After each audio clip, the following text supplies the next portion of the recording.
Now, when it comes to having the best of both worlds, nothing beats a PHEV or a plug-in hybrid electric vehicle. If you want to run on pure electric power, charge the vehicle overnight. Now, if the battery runs out of juice or power, the system automatically shifts and runs the engine just like any other conventional vehicle.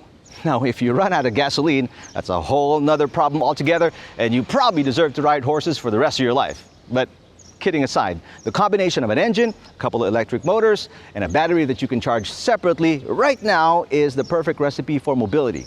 Unfortunately, only simple hybrids are available in the country, and these are ones you can charge via an outlet. There is one model, the Outlander from Mitsubishi, but that's close to 3 million pesos. Thankfully, there's a new entry from Chery which arrived mid last year, talking about the 2022 Tiggo 8 Pro PHEV. Come on, let's take a look at it.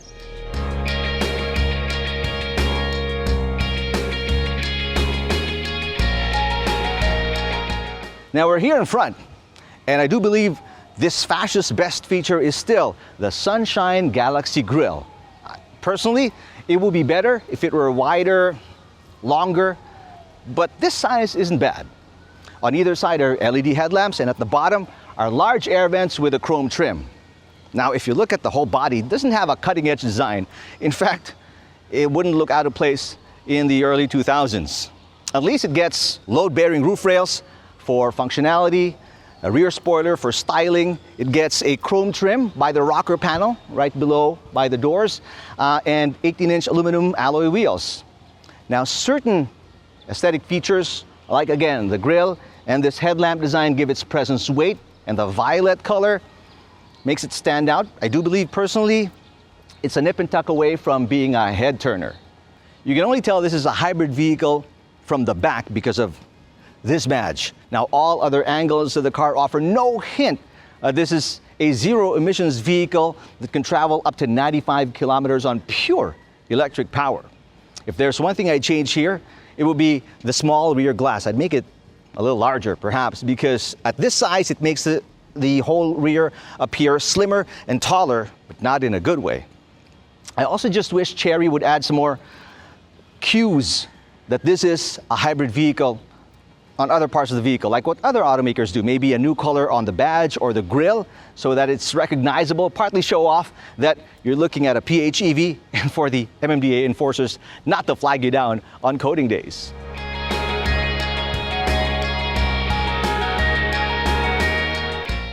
This PHEV has a parallel hybrid system that has two propulsion options. Now, the first is a 1.5-liter engine. It's a small displacement that makes 155 PS and 230 Newton-meters of torque.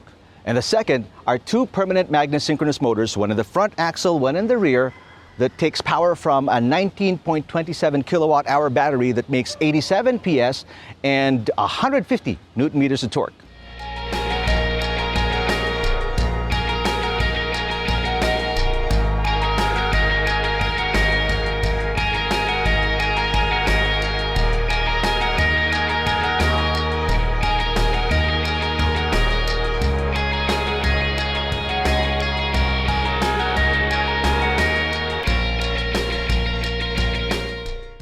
The Smart Key is easily one of its best features, and this is not your ordinary Smart Key. I approach the vehicle, it automatically lights up and unlocks. Now, it may seem like a small thing to you, but this came in pretty handy last week. A party I went to, there was only street parking. It was pitch dark when I came out around 10 p.m. So you couldn't tell which was which from the row of cars parked, but I walked by and voila, it unlocks and lights up. No need to fiddle with a key or press any button.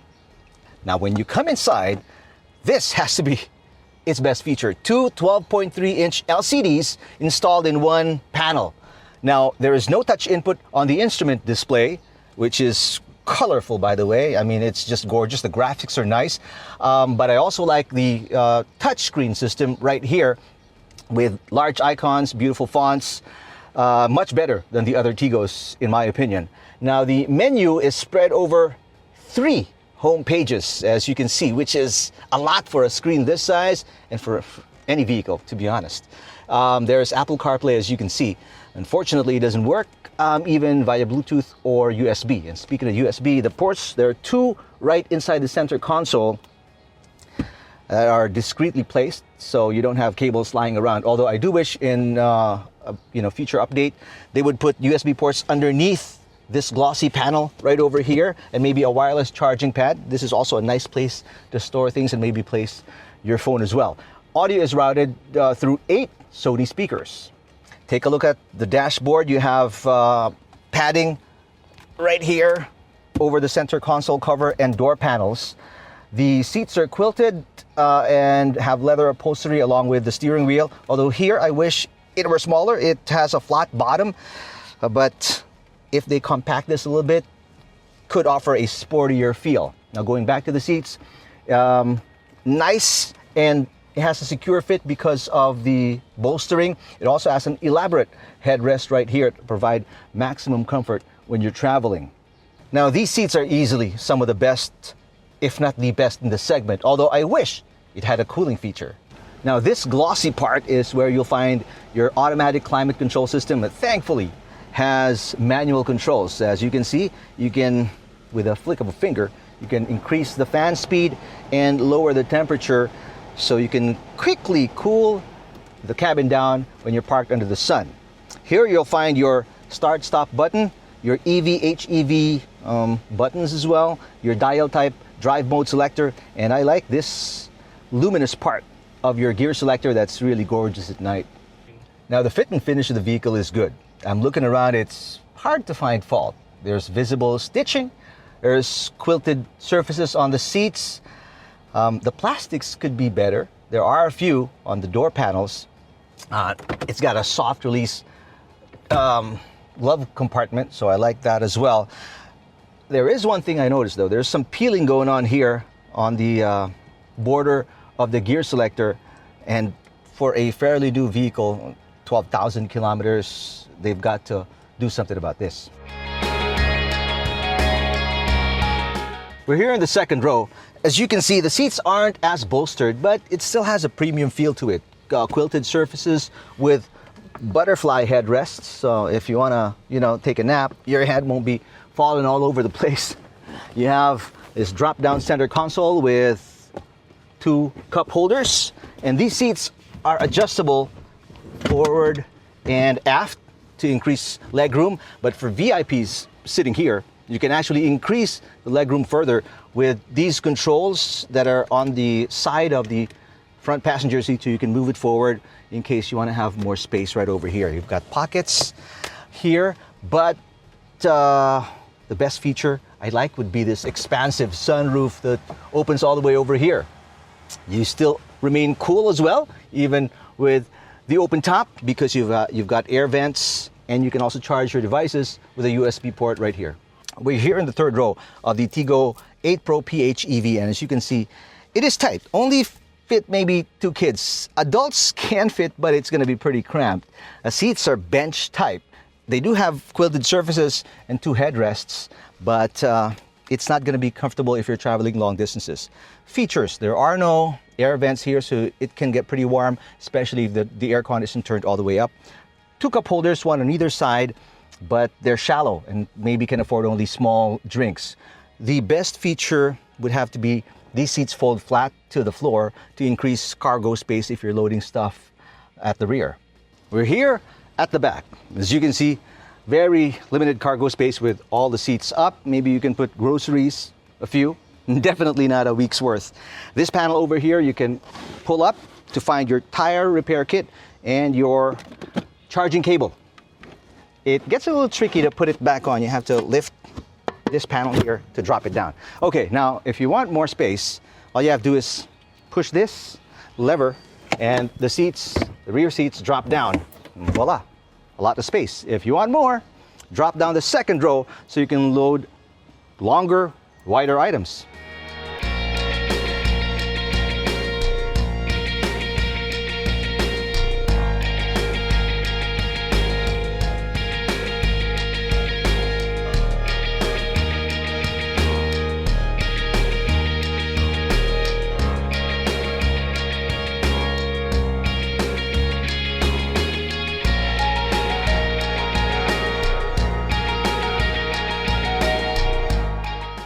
In EV mode, or electric vehicle mode, acceleration is instantaneous. But that's because power doesn't go through the transmission anymore. It goes directly to the wheels. When I lift my foot off the brakes, the vehicle lunges forward immediately and purposefully.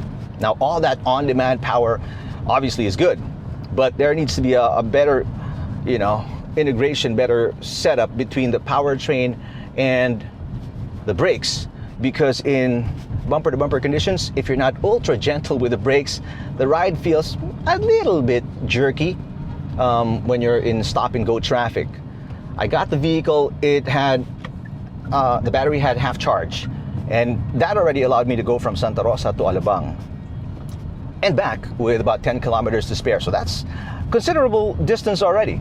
It's easy to tell when the vehicle shifts to HEV mode, or hybrid electrical or electric vehicle mode, because of the 4 cylinders rumble that's audible in the cabin. When the electric motors and the engine work together, the vehicle gets 320 PS and, more importantly, 545 Newton meters of torque. And then the hybrid integration, I love how it's so seamless, which results in smooth power delivery and makes the vehicle feel very light and agile. Overtaking is, so easy. You won't even need much throttle input. What is difficult actually is trying to stay right at the speed limit because of how responsive the vehicle is and how light it feels. Handling, speaking of light, handling is way too light in my opinion. It actually feels like a 5-seater crossover, which belies the 1.7 ton curb weight of this 7-seater crossover SUV. It's so light, in fact, that you won't even struggle. It's not even an effort to when you're turning around inside tight parking spaces or doing 3-point turns. It does get a touch heavy when you're on the highway, but still not enough for people seeking a higher level of driver engagement. Ride comfort is mwah. I have no complaints. It's gentle around bumps, humps, and even keeps the vehicle stable when you're doing turns and corners, but that's partly obviously due to the batteries weighing the vehicle down.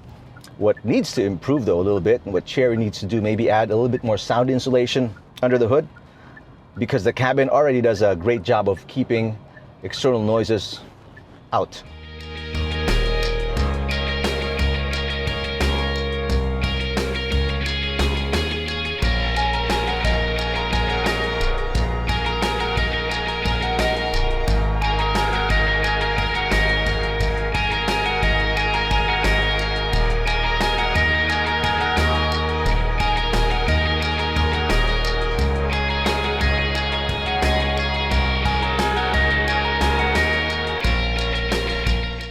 Now this is a decent 7-seater crossover SUV.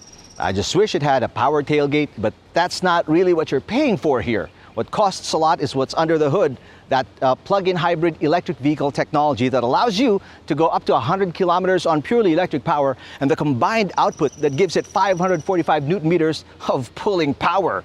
Now, if moving people, yourself included, efficiently and cleanly is your goal for 2023, with all factors considered like fuel processing, vehicle manufacturing, and battery production, it will be tough to find something better and, more importantly, affordable on the 2022 Chery Tiggo 8 Pro PHEV. I'm Eric Tipan from AutoIndustriya.com.